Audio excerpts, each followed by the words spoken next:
Hello, everybody, and welcome to another episode of Luke's Discussion Corner.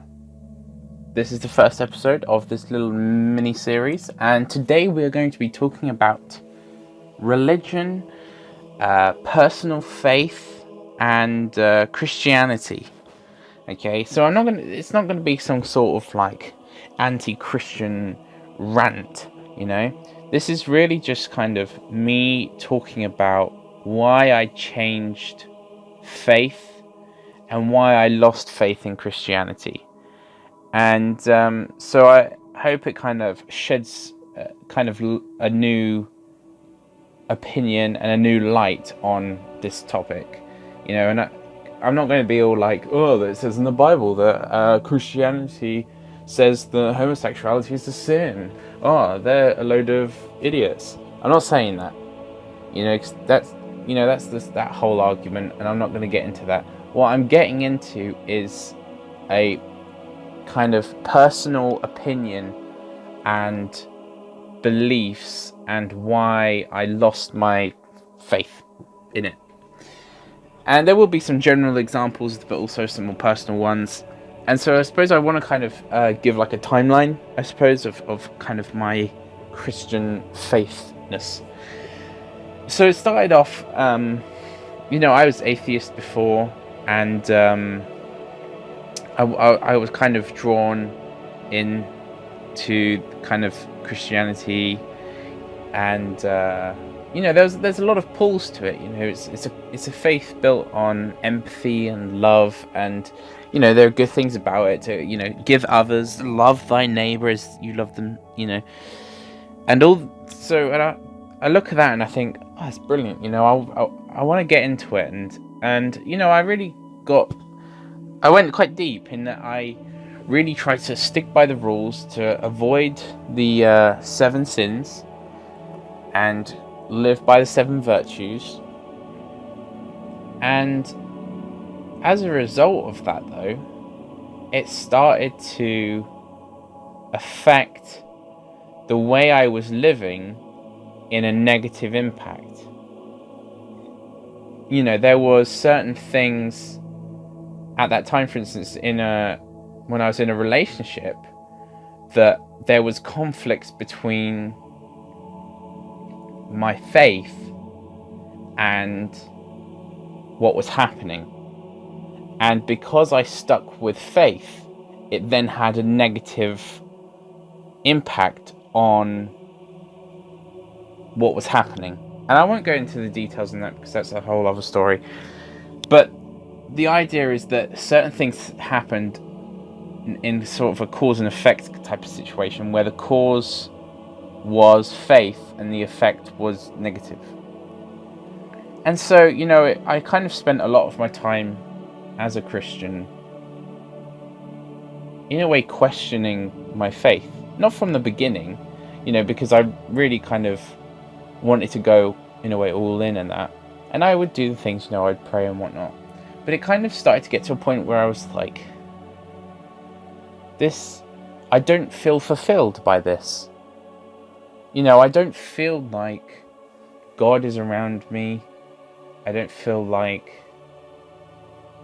I am not, it's not selfish in a way that I'm like, oh, why isn't he answering my prayers? But I just didn't feel the spirituality and faith and presence of God. And then it was kind of one of those things where the more I searched for the truth, the less I found. It was like, so I then looked at kind of a more general sense, okay, and I looked back as well, and so I looked at more like a general sense, and I was like, and I found these things, mostly in America. America is such a crazy place when you look at it in terms of religion. You have these insane pastors in the US, the most famous of which is Pastor Jesse Duplantis, who preaches the Bible, but at the same time asks his followers to help buy his 4th private jet, which costs $54 million. And you have tons of these pastors who are like using and their power for something that's not good, and basing their power on the fear of God, in that it's one of those things like, if you do not help, then God will punish you, in a way. And then of course you had the whole paedophile ring thing that's been going on. Kind of came out there was like a big thing about it last year. You know, a Roman church commissioned a report in 2004 and found that 4,000 US Roman Catholic priests had faced sexual abuse allegations, in the last 50 years. 4,000 in the US alone. And this is something that's got, there's hundreds of millions of people, maybe a billion people in Christianity. And that's happening in the US. And over those 50 years, 10,000 children were abused. And I'm like, sitting there, like, has God left us?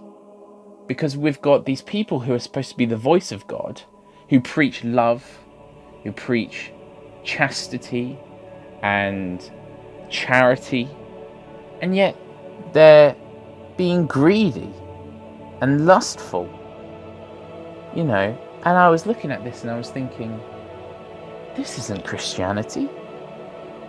I look back to kind of the Reformation, and a good person to also look at is Dante Alighieri of his Divine Comedy. And he uses that to criticize the Catholic Church, because he was like, there is a lot of things wrong with this church and it's lost its way.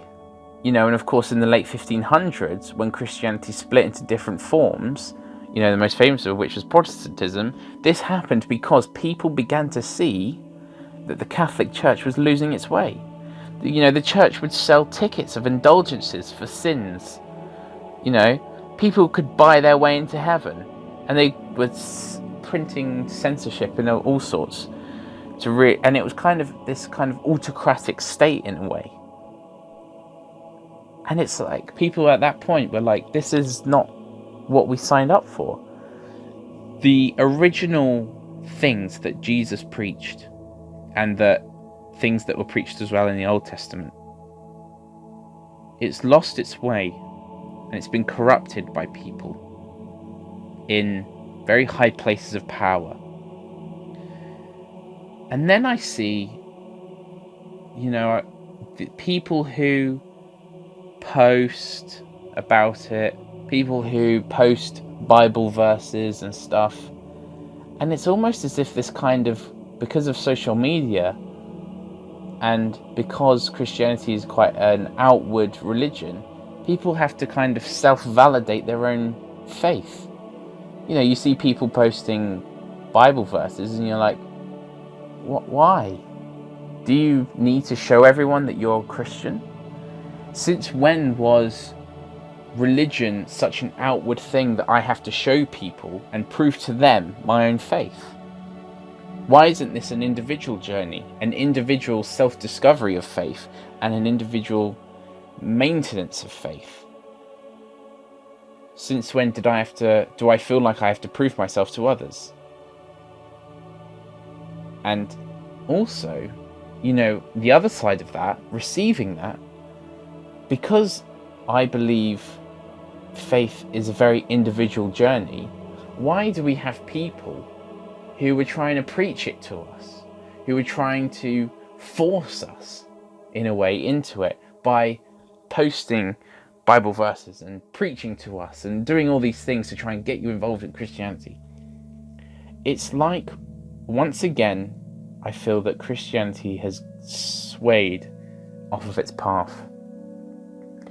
And when I looked at all these factors and I took it into consideration, I came to the conclusion that this faith was I was no longer being fulfilled by it. And so then I changed to a more fulfilling thing, which is another story in itself. But yeah, and it was a big internal struggle, I'll admit. And what I found is that, in a way, with a lot of people who are doing these things, posting about it or preaching or taking advantage, or just kind of what I found in general was there's a lot of half-wise people basing stuff on half-truths. And I was like, and like I say, the more I searched for the truth in Christianity, the less I found. And I was kind of put off by it. And now I'm not saying that that means everyone should be, because of course there are people who are fulfilled. But what I'm saying is perhaps Christianity and maybe even other religions, need to just take a step back and think, are we doing what's right? Have we strayed too far from our original path and our original beliefs? And should we try to regain that? Should we take a stand against certain things and not let people, take control like they have in the US, for instance? And I think this is also a lesson for people as well on an individual self, which is, should I not experience faith as an individual and not put it out there to the world and try to self-validate through others and just experience my faith and my religion with me and no one else? And I think that if people did that, then they would find the truth in Christianity, and they would find spirituality and increased faith, and there wouldn't be the strayed path that is present now. And so that's all I really have to say about it, and I'm glad that I did, and I've been wanting to talk about this for a while, and I hope you enjoyed it, and I'd like to hear your comments below. I understand that obviously there's going to be people that disagree, probably most Christians, but like I say, this isn't something that I'm saying, Christianity could go to hell, this is awful. I'm just talking about my personal internal debate and my personal journey with faith in Christianity, and how I was disillusioned by it, and how I moved on then to other faith. So thank you for listening, and I really hope you enjoyed this, and I want to kind of do more of this, and talking about things that perhaps personal, or kind of things that people don't really talk about, but we'll see. So thank you very much, and I'll see you next week.